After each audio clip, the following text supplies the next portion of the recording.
-4 এইটা করে ডক্টর ইউনূস কিভাবে টিকে থাকবেন? এটা কি পসিবল? উনি চাচ্ছেন ওনার স্বপ্নের যে রাজনৈতিক দল, এই নেগোসিয়েশনে তিনি রাজি হননি বলেই তো এতদিন অপেক্ষা করলেন। ইনানিতে যে বৈঠক হয়েছিল জিয়াল মঈনের সঙ্গে তার এবং ফখরুদ্দিনের, সেখানে তিনি বলেছিলেন টানা 10 বছর তিনি ক্ষমতায় থাকতে চান, তা না হলে তো ওনার খায়েশ মিটবে না। তো তখন ফখরুদ্দিন মঈনুদ্দিনরা রাজি হননি, সেই জন্য সেই সরকার দায়িত্ব তিনি নেননি। তাকে কিন্তু বলা হয়েছিল, পরিষ্কার খেয়াল আছে আমার, তাকে অ্যাপ্রোচ করা হয়েছিল, তিনি ফোনই ধরেন।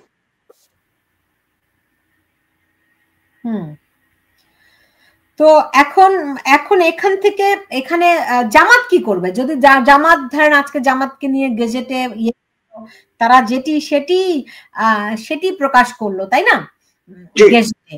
তো এখন জামাতের প্রতিক্রিয়াটি কি হবে? জামাতের উপর ভর করে জামাতকে সঙ্গে নিয়ে জামাত ক্ষমতায় রেখে জামাতকে এই দেশ চালাচ্ছে ডক্টর ইউনূস। হ্যাঁ, যখনই তারা ওই যে বললেন না বাচ্চাদের সুযোগ দিতে হবে, অর্থাৎ জুন পর্যন্ত সুযোগ নিয়ে যদি তাদের পরিপুষ্ট করতে পারেন অর্থ বিত্ত সকল অর্থে, তখন এদেরকে ব্যবহারের সামগ্রী ডাস্টবিনে ছুঁড়ে ফেলে দেবেন এবং আপনার তার মতো করে ইঞ্জিনিয়ারিং এর একটা ব্যবস্থা করবেন যাতে সরকার গঠন করা যায়।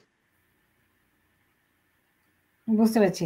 এখন এমনিতে স্যার ধরেন আমরা কয়েকদিন ধরেই বারবার শুনতে পাচ্ছিলাম, আপনিও আমার অনুষ্ঠানে কয়েকবার বলেছেন যে সেনাবাহিনী একটা ভূমিকা রাখতে পারে। সেনাবাহিনীর আসলে ইনার মোটিভটা কি? এখন ধরুন জুলাই যে চার্টারের কথা তারা বলছেন, এটা যদি একবার জারি করে ফেলতে পারেন, সংবিধান ফেলে দেবেন, ছুঁড়ে ফেলে দেবেন ডাস্টবিনে। এবং যদি তাই হয় তাহলে মহামান্য রাষ্ট্রপতিকে ইজ আউট করে দেবেন বঙ্গভবন থেকে, এবং এই 3 বাহিনী প্রধান তারাও কেউ থাকতে পারবেন না।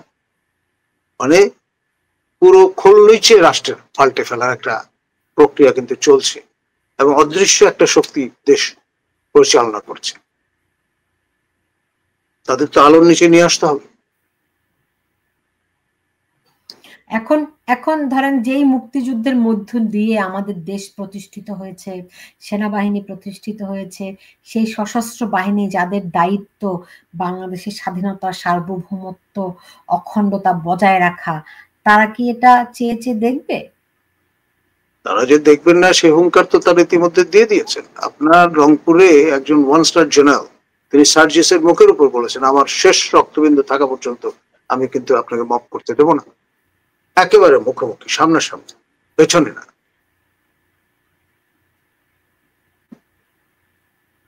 কিন্তু তারা তো জুলাই ঘোষণার প্রস্তুতি নিচ্ছে। হ্যাঁ, নিচ্ছে। তারা হয়তো 10 তারিখ নাগাদ কাজ করে ফেলার চেষ্টা করবে। এখন তো চূড়ান্ত পর্যায়ে যতক্ষণ না আসবে ততক্ষণ পর্যন্ত যে বাঘ আসছে, যতক্ষণ বাঘ মুখোপাধ্যান না করছে ততক্ষণ পর্যন্ত আমরা নিশ্চিত হচ্ছি না। তো সেনাপ্রধান হজে গেলেন না কেন?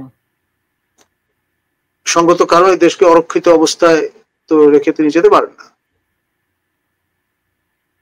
আপনার as per military protocol 1 নম্বরে সেনা, 2 নম্বরে নৌ, 3 নম্বরে বিমান, সেই জন্য 3 নম্বরে যিনি আছেন তাকেই পাঠানো হয়েছে বা যেতে দেওয়া হয়েছে বা বলা হয়েছে যান। তো 3 জন একসঙ্গে হজ করতে যাওয়ার প্রিপারেশন নিলেন কিভাবে? ভাই টিকিটও কাটা ছিল বলে আমি শুনেছি। হ্যাঁ, এটা করলেন কিভাবে? পরে ব্যাক অফ দা মাইন্ড তাদের মনে হয়েছে যে এটা তো ঠিক না, এই জুলাইয়ের কাণ্ডটা তো করে ফেলবে আগে ভাগে।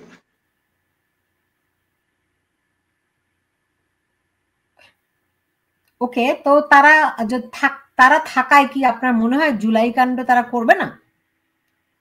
অ্যাটলিস্ট মানে অন দ্য গ্রাউন্ড তারা তো আছে, ডিগিং পজিশনে। মানে ব্যারিস্টার ফুয়াদ যেভাবে বলে দিয়েছেন যে সেনা নিবাস উড়িয়ে দেবেন, বলা সহজ, আপনি চেষ্টা করেন না আপনার এই সেনানিবাসে ঢুকতে। আমার পরিষ্কার খেয়াল আছে আপনার জেনারেল মসিউদ্দিন চৌধুরী তখন সেনাপ্রধান, সাবেক প্রধানমন্ত্রী শেখ হাসিনা ইচ্ছা ব্যক্ত করলেন, তখন তিনি বিরোধী দলের নেত্রী, আপনার হুমায়ুন আজাদ তখন সিএম এসছে আমাদের সহকর্মী, তাকে দেখতে যাওয়ার ইচ্ছা প্রকাশ করলেন। তখন শেখ হাসিনাকে কিন্তু এই জাহাঙ্গীর গেট থেকে হেঁটে সিএমএইচ পর্যন্ত যেতে হয়েছে, তাকে কিন্তু কোনো সকট ব্যবহারের অনুমতি দেওয়া হয়নি। এবং আমি পুরো বিষয়টা জানি এই জন্যই যে আমার উপর দায়িত্ব ছিল হুমায়ুন আজাদকে সমাহিত করার, তার উঠোনে গ্রামের বাড়িতে আমি নিয়ে গেছিলাম লাশ। আমি তখন সহকারী প্রক্টর ঢাকা বিশ্ববিদ্যালয়। তো চাইলেই আপনি যা ইচ্ছা তাই করতে পারবেন নো, কান্ট ডু দ্যাট। আর যদি ভেবে থাকেন সেটা সম্ভব, তাহলে মনে করতে হবে আপনার সশস্ত্র বাহিনী সম্পর্কে কোনো ধারণা নেই। না, ধারণা তো আমাদের একরকম ছিল, কিন্তু তাদের যে ভূমিকাটা দেখছি এটা তো খুবই রহস্যজনক। আপনি ধরেন, আমরা তো সেনাবাহিনীকে কোনোদিনও যেভাবে করে সেনাবাহিনীকে অপমান, অপদস্থ, ভৎসনা করা হয়েছে এমনটা কোনোদিনও দেখেছেন আগে? Never, unprecedented. এবার যেই পর্যায়ে নিয়ে যাওয়া হয়েছে তা রীতিমতো আশঙ্কাজনক, এবং আমার ধারণা শেষ অব্দি আর শেষ রক্ষা কিন্তু হবে না। সশস্ত্র বাহিনী আমাদের সার্বভৌমত্বের প্রতীক, আমাদের স্বাধীনতার প্রতীক। তারা যে কোনো মূল্যে এই স্ট্যান্ডার্ড আপহোল্ড করবে, কাম হোয়াট। এখন ধরেন বাংলাদেশের শীর্ষ সবকিছু বদলানো হয়েছে, শুধু তারা বদলাতে পারেনি প্রেসিডেন্ট এবং সেনাপ্রধান। তো সেই চেষ্টাও আছে অব্যাহত। বলছেন তো খোলামেলা ইন্টেন্ট ব্যক্ত করছেন, ওরা তো লুকোচুর করে কিছু করবার চেষ্টা করছেন না, জানান দিয়ে করছেন। এটা তো আপনার হাসনাত আব্দুল্লাহ মহোদয় তিনি প্রথম শুরু করেছেন। তারপর ব্যারিস্টার ফুয়াদের কথা চিন্তা করেন, তিনি প্রকাশ্যে পথসভায় বলেছেন এই কথা, এবং সেই জিগির এখনো চলছে, চোখ রাঙিয়ে কথা বলছেন সবাইকে। আমি তো ভদ্রলোককে ব্যক্তিগতভাবে চিনি, তার সঙ্গে টকটাও করছি। সার্জিস আলম আপনার তার ফেসবুক স্ট্যাটাসে তো সেনাবাহিনীকে ভৎসনা করেছে। জি, মানে তারা কিন্তু ওই যে ফুটবল পাস দিয়ে খেলে না, সেই কায়দায় খেলবার চেষ্টা করছে, কিন্তু প্রতিটা জিনিস তো একটা লিমিট আছে, এবং অন রেকর্ড এই জিনিসগুলো কিন্তু লুকোতে পারবেন না, পরে বলতে পারবেন না আমরা বলি নাই বা করি নাই। তো তারা তো বলে বিডিআর বিদ্রোহের মধ্য দিয়ে সেনাবাহিনীকে দুর্বল করা হয়েছে, হেন তেন অনেক কিছু বলে। তো হ্যাঁ, তো এখন কমিশন রিপোর্ট যতক্ষণ আমরা না পাচ্ছি ততক্ষণ ডেফিনেটিভলি আমরা বলতে পারবো না, আমরা হাঞ্চ করতে পারবো। আমাদের জাল ফজলুর রহমান স্যার কাজ করছেন এটা নিয়ে, লেটস সি তিনি কোন ধরনের রিপোর্ট হাজির করেন। কিন্তু আপনার কাছে কি মনে হয় যে ধরেন সেনাপ্রধান প্রথম যেদিন 5ই আগস্ট ভাষণ দিলেন, তিনি বললেন দেশের দায়িত্ব তার, কিন্তু তারপরে 3 দিন দেখলাম দেশে কোনো আইন শৃঙ্খলা কিছুই নাই, সেনাবাহিনী বরং উদযাপন করতেছে সেনা সদস্যরা, রাইট, শেখ হাসিনার পতন। দেন আমরা দেখলাম মব ভায়োলেন্স কোনোভাবেই থামছে না, আজ পর্যন্ত গত 10 মাসেও কোথাও কোনো আইন শৃঙ্খলা সামান্যতম কোনো উন্নতি হয়নি। আমাকে একজন যে পুলিশ যেভাবে করে হত্যা করা হয়েছে সেই ছবি আমাকে পাঠিয়ে, এত বিভৎস, এত নৃশংস, ভাবা যায় না। কতজন, আমরা তো একটা দুইটা হয়তো সোশ্যাল মিডিয়াতে দেখেছি, এগুলো তো আবার সোশ্যাল মিডিয়াতেও দেয়া যায় না। আপনার কত কর্মকর্তা পুলিশ সদস্যকে যে মেরে ঝুলিয়ে রাখা হয়েছে বাংলাদেশে, আমি জানি না বাংলাদেশের মানুষ এগুলি কিভাবে সহ্য করেছে। বিভিন্ন জায়গায় রাস্তায় রাস্তায় পুলিশ মেরে ঝুলিয়ে রাখা হয়েছে। পুলিশ বাহিনীর উপর এত নৃশংসতা মুক্তিযুদ্ধেও হয়নি, কিন্তু যেটা 5ই আগস্টের পরে হয়েছে। ফলে আপনার কাছে আমার যেটি প্রশ্ন, ধরেন বাংলাদেশের যেই রাষ্ট্র কাঠামোর সবগুলো সেক্টরে আঘাত করা হয়েছে, এখন সচিবালয়ে আঘাত চলছে আমি যতটুকু বুঝতে পারছি, এরপরে বাকি থাকে শুধুমাত্র সেনাবাহিনী, আর বিচারালয় শেষ, প্রত্যেক পাবলিক অ্যাডমিনিস্ট্রেশন শেষ, প্রত্যেকটা জায়গা কিন্তু শেষ, বাকি আছে ওই সচিবালয়ের ওই সচিব পদমর্যাদা বা একদম উপরের লেয়ারটা শুধু বাকি আছে, নিম্ন স্তরগুলো সব শেষ, তারাও কোণঠাসা অবস্থায় আছে। তারপরে বাকি থাকে এর পরের অ্যাটাকটাই আসলে সেনাবাহিনীর দিকে যায়।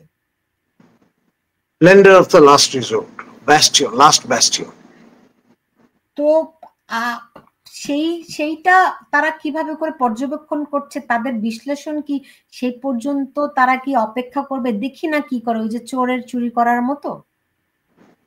এখন ধরুন ফেস্টিভিটি চলছে, মানে ঈদের বন্ধ, এটা পার হলে পরেই বোঝা যাবে যে ফাইনাল রাউন্ডটা কখন কিভাবে শুরু হচ্ছে। কিন্তু আইএসপিআর থেকে তো একটা বিবৃতি আমরা গত সপ্তাহে যেটা দেখলাম, যে তারা বলছে যে সরকারের সঙ্গে তাদের কোনো ফারাক নেই, তাদের কোনো দূরত্ব নেই। থাকার কথা না তো, তারা তো সরকারের অংশ, এক। দুই নাম্বার হচ্ছে সরকারের রক্ষা কবচ। খেয়াল করেন, তারা যদি ম্যাজিস্ট্রেসি ক্ষমতা নিয়ে মাঠে ঘাটে এই ভূমিকায় না থাকতেন, মব তো সবকিছু গ্রাস করে ফেলত। কোনো কিছু বাকি থাকতো এই দেশে? কোনো ঘরবাড়ি অবশিষ্ট থাকতো? কোনো দরদালান অবশিষ্ট থাকতো? কোনো গাড়ি ঘোড়া অবশিষ্ট থাকতো? সেই মধ্যযুগে নিয়ে দাঁড় করাতেন দেশকে, মৎস্য ন্যায়ের যুগে। বুঝতে পেরেছি। এখন এখান থেকে আপনি বলছেন যে মানুষকে ঐক্যবদ্ধ হতে হবে। এখন আমরা আমরা যদি দেখি যে সেনাবাহিনীর প্রতি গত 15 বছরে শেখ হাসিনা সরকার যে পরিমাণ উন্নয়ন করেছে, অবকাঠামো নির্মাণ করেছে, তাদেরকে বিভিন্ন সেক্টরে যেভাবে করে সব ধরনের সুযোগ সুবিধা বর্ধিত করেছে, তারপরেও আওয়ামী লীগ সরকার, শেখ হাসিনার সরকার কিন্তু তাদের তাদের কি বলবো এটিকে, যে তাদের খুশি করতে পারেনি। তাদের ভিতরে এক ধরনের ক্ষোভ কি আছে? ব্যাপারটা কি এরকম?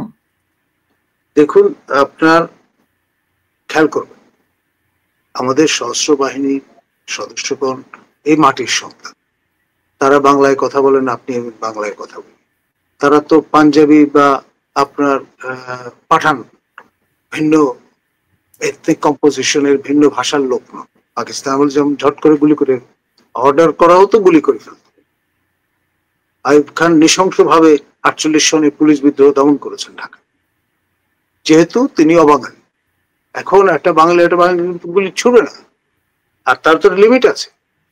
কিছু তো গুলি ছোড়া হয়েছে, লোকজন মৃত্যুবরণ করেছে, সেটা দেখতে কার ভালো লাগে? আপনার আমার ভাই বোন আত্মীয় স্বজনই তো। সে কারণে কিন্তু তারা রুখে দাঁড়িয়েছে এবং বলেছেন যে আমরা গুলি চালাবো না। এবং এই যে বিপ্লব 5 অগস্টের, সেটি সেনাবাহিনীর সহযোগিতা ছাড়া কোনো অবস্থায় সাফল্যের মুখ দেখত না, এটা স্বীকার করতেই হবে। কিন্তু এই অকৃতজ্ঞ লোকজন, তারা সেনাবাহিনীকে ভাবছে যে ব্যবহারের সামগ্রী। তারা অকৃতজ্ঞ চিত্তে বলবার চেষ্টা করছে যে সেনাবাহিনী ভিলেন, ভাবটা এরকম।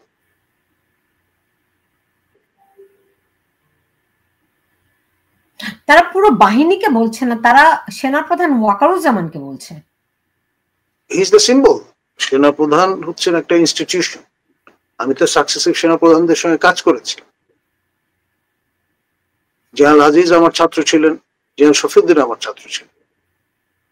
আমি তো টপব্রাস সেনাবাহিনীর যারা, তাদের প্রত্যেককে চিনি। যিনি সবচেয়ে বেশি সোচ্চার ছিলেন, অবসরপ্রাপ্ত কর্নেল হক, তার সঙ্গেও কিন্তু আমি শো করেছি অসংখ্যবার। আমি নিজে কমিশন অফিসার, আমি তো কম বেশি সবাইকে চিনি। পলিটিক্যাল পার্সিউশন যাই, আমি গোপনে জেনারেল আকবর সাহেবের সঙ্গে দেখা করেছি, যিনি ম্যাডাম খালেদা জিয়ার প্রথম মানে নিরাপত্তা দেখাশোনা করতেন। মেজর নূরকে সঙ্গে নিয়ে গিয়েছি। আবু রুশদ মহোদয়ের সঙ্গে রাতের পর রাত বৈঠক করেছি, যারা ভিন্ন ঘরানার মানুষ। আমি যেহেতু নিরপেক্ষতার আপনার টুপি মাথায় দিয়ে হাঁটি, সবার সঙ্গে আমার চলাফেরা আছে।